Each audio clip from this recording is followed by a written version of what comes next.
नमस्कार दोस्तों, हमारी आज की कहानी है विक्रम बेताल कहानी। कौन अधिक त्यागी। मदनपुर नगर में वीरवर नाम का राजा राज करता था।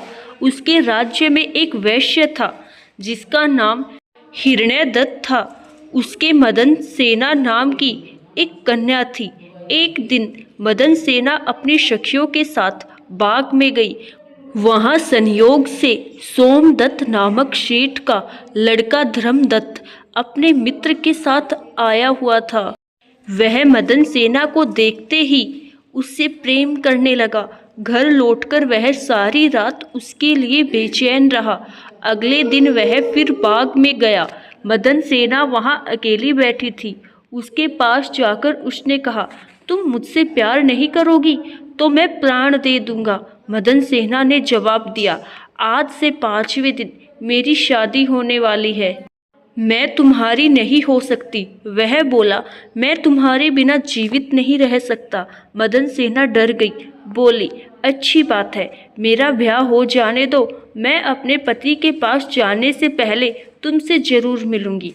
वचन देके मदन सेना डर गई। उसका विवाह हो गया और वह जब अपने पति के पास गई तो उदास होकर बोली, आप मुझ पर विश्वास करें और मुझे अभय दान दे तो एक बात कहूँ। पति ने विश्वास दिलाया तो उसने सारी बात कह सुनाई।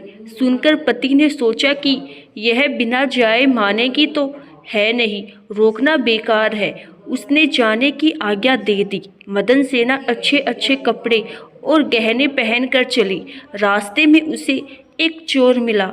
उसने उसका आंचल पकड़ लिया। मदन सेना ने कहा, तुम मुझे छोड़ दो, मेरे गहने लेना चाहते हो तो ले लो।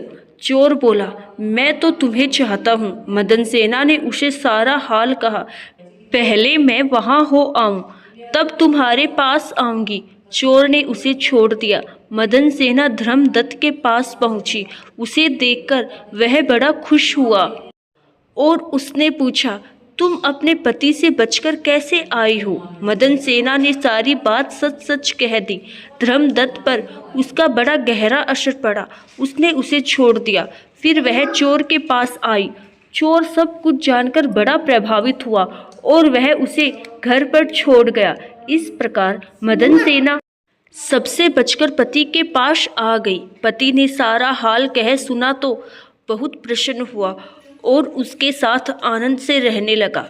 इतना कहकर बेताल बोला, हे राजा, बताओ, पति धर्मदत्त और चोर, इनमें से कौन अधिक त्यागी है? राजा ने कहा, चोर। मदन सेना का पति तो उसे दूसरे आदमी पर रुझान होने से त्याग देता है। धर्मदत्त उसे इसलिए छोड़ता है कि उसका मन बदल गया था।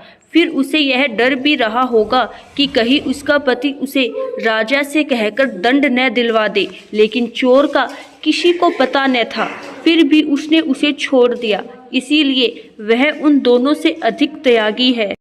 राजा का यह जवाब सुनकर बेताल फिर पेड़ पर जा लटका और राजा जब उसे लेकर चला तो उसने अगली कहानी सुनाई। धन्यवाद।